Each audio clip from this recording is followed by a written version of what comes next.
ಪ್ರಿಯ ವೀಕ್ಷಕರೇ, ನಮಸ್ಕಾರಗಳು. ಇವತ್ತು ಗುರುಬಲ ಎಂದರೆ ಏನು ಅಂದರೆ, ಗುರುಬಲ ಎನ್ನುವಂಥದ್ದು ಜಾತಕ ರೀತಿಯಲ್ಲೂ ಕೂಡ ಗುರುಬಲ ಬೇಕು. ಮನುಷ್ಯನಿಗೆ ಗುರು ಪರಂಪರೆಯ ಅನುಗ್ರಹ ಎನ್ನುವಂಥದ್ದು ಬೇಕು. ಏಕಾಕ್ಷರ ಪ್ರದಾತೋಪಿ ಗುರುರಿತ್ಯಭಿಧೀಯತೆ ಅಂತ ಒಂದು ಅಕ್ಷರ ನಮ್ಮಲ್ಲಿ ಪ್ರೇರಣೆ ಕೊಟ್ಟವರಿದ್ದರೂ ಕೂಡ ಅವರನ್ನು ಗುರು ಎಂಬುದಾಗಿ ಕರೀತೇವೆ.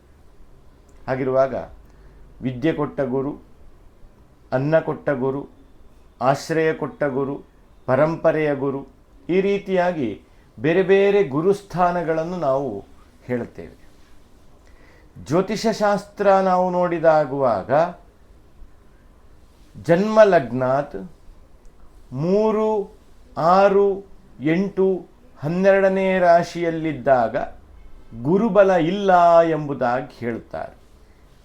ವಿವಾಹ ಮಾಡುವುದಕ್ಕೋ ಉಪನಯನ, ಮುಂಜಿ ಇತ್ಯಾದಿಯನ್ನು ಮಾಡುವಂತಹ ಸಂದರ್ಭದಲ್ಲಿಯೂ ಕೂಡ ಗುರುಬಲವನ್ನು ನೋಡಬೇಕಾಗ್ತದೆ. ಅನಿವಾರ್ಯ ಸಂದರ್ಭದಲ್ಲಿ ನಾವು ಕಾರ್ಯಗಳನ್ನು ಮಾಡಬೇಕಾಗಿ ಬಂದರೆ, ಗುರುಬಲ ಇಲ್ಲದೇ ಇದ್ದಾಗುವಾಗ ಕಾರ್ಯಗಳನ್ನು ಮಾಡಬೇಕಾಗಿ ಬಂದರೆ ಗ್ರಹ ಶಾಂತಿಯನ್ನು ಮಾಡಿಕೊಂಡು ಕಾರ್ಯವನ್ನು ಮಾಡಿಕೊಳ್ಳಬಹುದು ಅಂತ. ಅದು ಇದು ನಮಗೆ ಜ್ಯೋತಿಷ್ಶಾಸ್ತ್ರ ರೀತಿಯಲ್ಲಿ ಹೇಳಿದರೆ, ಮನೆಯಲ್ಲಿ ನಮಗೆ ಹಿರಿಯರ ಗುರುಗಳ ಅನುಗ್ರಹ ಎನ್ನುವಂಥದ್ದು ಗುರುಬಲ ಬರಬೇಕು ಎಂಬಂಥ ವಿಷಯಕ್ಕೋಸ್ಕರವಾಗಿ ಗ್ರಹ ಶಾಂತಿಯನ್ನು ಮಾಡುವುದು ಮಾತ್ರವಲ್ಲ, ನಮ್ಮ ಪರಂಪರೆಯ ಗುರುಮಠ ಯಾವುದಿರ್ತದೆಯೋ, ಸ್ವಧರ್ಮೇ ನಿಧನಂ ಶ್ರೇಯ ಪರಧರ್ಮೋ ಭಯಾವಹ, ನಾವು ಬೇರೆ ಬೇರೆ ಗುರುಗಳನ್ನು ಅನುಸರಿಸಬಹುದು. ನಮ್ಮ ಪರಂಪರೆಯನ್ನು ಬಿಡದೆ, ಪರಂಪರೆಯ ಗುರುಗಳು ಯಾರಿದ್ದಾರೋ ಅವರನ್ನು ಗೌರವಿಸುವಂತಹದ್ದು, ಅವರ ಪಾದಸೇವೆಯನ್ನು ಮಾಡುವಂತಹದ್ದು, ಶಾರೀರಿಕವಾಗಿ ಮಾನಸಿಕವಾಗಿ ಎಷ್ಟು ಸಾಧ್ಯವಾಗ್ತದೆ ಅವರನ್ನು ಸ್ತುತಿ ರೂಪದಲ್ಲಿ ಧ್ಯಾನ ಮಾಡಿಕೊಳ್ಳುವ ಮುಖಾಂತರವಾಗಿಯೋ, ಪೂಜೆ ಮಾಡುವಂತಹ ಮುಖಾಂತರವಾಗಿಯೋ ನಾವು ಮಾಡಬಹುದು. ಇನ್ನು ಮಾತೃದೇವೋ ಭವ, ಪಿತೃದೇವೋ ಭವ, ಆಚಾರ್ಯ ದೇವೋ ಭವ, ಅತಿಥಿ ದೇವೋ ಭವ. ಹಾಗಾದರೆ ತಂದೆ ತಾಯಿಗಳನ್ನು ಪೂಜೆ ಮಾಡುವ ಮುಖಾಂತರ, ಹಿರಿಯರನ್ನು ಗೌರವಿಸುವ ಮುಖಾಂತರ, ಅತಿಥಿ ಅಭ್ಯಾಗತರಿಗೆ ಶ್ರೇಷ್ಠವಾದ ರೀತಿಯಲ್ಲಿ ಅವರ ಮನಸ್ಸಂತೋಷಗೊಳ್ಳುವ ರೀತಿಯಲ್ಲಿ ಸತ್ಕಾರಗಳನ್ನು ಮಾಡಿಕೊಂಡಾಗುವಾಗಲೂ ಕೂಡ ಗುರು ಅನುಕೂಲ ಎನ್ನುವಂಥದ್ದು ಬರ್ತದೆ. ಎಲ್ಲರಿಗೂ ಅನುಕೂಲವಾಗತಕ್ಕ ರೀತಿಯಲ್ಲಿ ಬದುಕುವುದಕ್ಕೆ ನಾವು ಕಲ್ತರೆ, ಇನ್ನೊಬ್ಬರ ಮನಸ್ಸನ್ನು ನೋಯಿಸದೇ ಇರುವ ರೀತಿಯಲ್ಲಿ ನಮಗೆ ಬಾಳ್ವೆ ನಡೆಸುವುದಕ್ಕೆ ಸಾಧ್ಯ ಆದರೆ ನಿಜವಾಗಿಯೂ ಅದುವೇ ಗುರು ಅನುಕೂಲ ಅಂತಂದರೆ. ನಾವು ಬಹಳಷ್ಟು ದಾನ ಧರ್ಮಗಳನ್ನು ಮಾಡಿಕೊಂಡು ಬಾಯಿಯಲ್ಲಿ ವಿಪರೀತವಾಗಿ ಕೆಟ್ಟ ಮಾತುಗಳನ್ನೇ ಹೇಳ್ತೇವೆ ಅಂತಂದರೆ ಮಾಡಿದ್ದೆಲ್ಲವೂ ಕೂಡ ನೀರಿನ ಮೇಲೆ ಮಾಡಿದ ಹೋಮ ಹವನದಂತಾಗಬಹುದು. ಆದ್ದರಿಂದ ಶರೀರದಿಂದಲೂ ಮಾತಿನಿಂದಲೂ ಮನಸ್ಸಿನಿಂದಲೂ ಪರಿಶುದ್ಧವಾಗಲಿಕ್ಕೆ ಯಾವಾಗ ಸಾಧ್ಯ ಆಗ್ತದೆಯೋ ಅದು ನಿಜವಾದಂತಹ ಗುರು ಸೇವೆಯಾಗುವುದಕ್ಕೆ ಸಾಧ್ಯ, ಗುರು ಅನುಗ್ರಹ ಪ್ರಾಪ್ತಿ ಮಾಡುವುದಕ್ಕೆ ಸಾಧ್ಯ.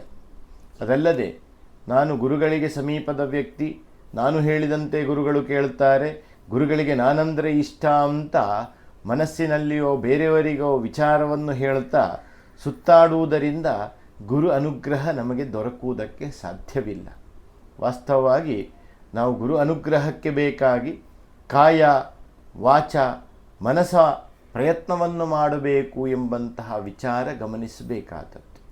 ಹಾಗಾದರೆ ಭಕ್ತಿ ಬೇಕು, ಶ್ರದ್ಧೆ ಬೇಕು, ವಿಶ್ವಾಸ ಬೇಕು, ಪ್ರಯತ್ನ ಬೇಕು. ಭಕ್ತಿ ಮಾತ್ರ ಇದ್ದರೆ ಸಾಕಾಗುವುದಿಲ್ಲ. ಕೇವಲ ನಾನು ದೂರದಲ್ಲಿ ಕೂತ್ಕೊಂಡು ಗುರುಭಕ್ತಿಯಿಂದ ಪ್ರಾರ್ಥನೆ ಮಾಡ್ತೇನೆ ಎನ್ನುವಂಥ ವಿಚಾರ ಬಂದಾಗ ಕಾಯ ಶರೀರದಿಂದ ಅವನೇನು ಮಾಡಿದ್ದಾನೆ, ಮಾತಿನಲ್ಲಿ ಅವನು ಹೇಗೆ ಸ್ತುತಿ ಮಾಡಿದ್ದಾನೆ, ಇದೆಲ್ಲವೂ ಕೂಡ ಗಣನೆಗೆ ಬರ್ತದೆ. ಆದ್ದರಿಂದ ಮನುಷ್ಯ ಪ್ರಯತ್ನ ಎನ್ನುವಂತಹದ್ದರಲ್ಲಿ ಗುರು ಸೇವೆಯನ್ನು ಮಾಡಬೇಕಾದಂತಹ ಅಗತ್ಯತೆ ಅನಿವಾರ್ಯತೆ ಇರ್ತದೆ. ಮಾನಸಿಕವಾಗಿಯೂ ಗುರುವಿನಲ್ಲಿ ಭಕ್ತಿ ಎನ್ನುವಂಥದ್ದಿರಬೇಕು. ಸ್ತುತಿರೂಪವಾಗಿಯೂ ಕೂಡ ನಾವು ತೋರ್ಪಡಿಸಬೇಕು. ನನಗೆ ಗುರುವಿನಲ್ಲಿ ಭಕ್ತಿ ಇದೆ ಎಂಬಂಥದ್ದಾಗಿ ಹೇಳಿ ಗುರು ಹೋಗುವಾಗಲೂ ಕಾಲ ಮೇಲೆ ಕಾಲ ಹಾಕಿ ಕೂತ್ಕೊಂಡ್ರೆ ಅದು ಭಕ್ತಿ ಅಂತ ಅನಿಸಲ್ಪಡುವುದಿಲ್ಲ. ಆದ್ದರಿಂದ ಶರೀರದಿಂದಲೂ ನಾನು ಕೃತಕೃತ್ಯನಾಗ್ತೇನೆ ಎಂಬಂತಹ ಧಾರಣೆ ಇರಬೇಕು.